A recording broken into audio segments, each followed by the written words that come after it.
નમસ્કાર કલમ યુદ્ધ સમાચારની સાથે હું છું આપની સાથે પાયલ બાંભણિયા। તો જોઈએ આજના મહત્વના સમાચારમાં। ભરૂચના ધર્મનગર ટાઉનશીપ નજીક ડમ્પર ચાલકે બાઇક સવારને ટક્કર મારતા તેનું કરુણ મોત નીપજ્યું હતું। કરજણ તાલુકાના વલણ ગામમાં રહેતા ફિરોજ બેરા ઉંમર વર્ષ 20 સુરભી બંગલોઝ નજીક આવેલા શોપિંગ સેન્ટરમાં વસંત મસાલાવાળાની ત્યાં સેલ્સ માર્કેટિંગ તરીકે કામ કરતો હોય આજરોજ સવારે માર્કેટિંગ માટે પોતાની બાઇક નંબર GJ06JC 5062 લઈ પોતાના કામ અર્થે ધર્મનગર ટાઉનશીપ પાસેથી પસાર થઈ રહ્યો હતો।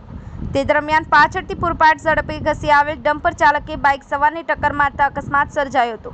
જે અકસ્માતમાં બાઇક સવાર ફિરોઝ યુનુસ બેરાનું ઘટના સ્થળે કમકમાટી ભર્યું મોત નીપજવા પામ્યું હતું।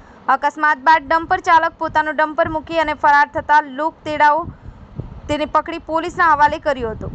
આ સમગ્ર ઘટનામાં સી ડિવિઝન પોલીસે ડમ્પર ચાલકની અટકાયત કરી અકસ્માત અંગેનો ગુનો નોંધી વધુ તપાસ હાથ ધરી છે। ઉલ્લેખનીય છે કે સાંકડી ગલીઓમાં પણ પૂરઝડપે દોડતા મહાકાય ડમ્પરોથી લોકોમાં આક્રોશ પણ જોવા મળ્યો છે। બ્યુરો રિપોર્ટ કલમ યુદ્ધ સમાચાર રમેશ સત્યની સાથે।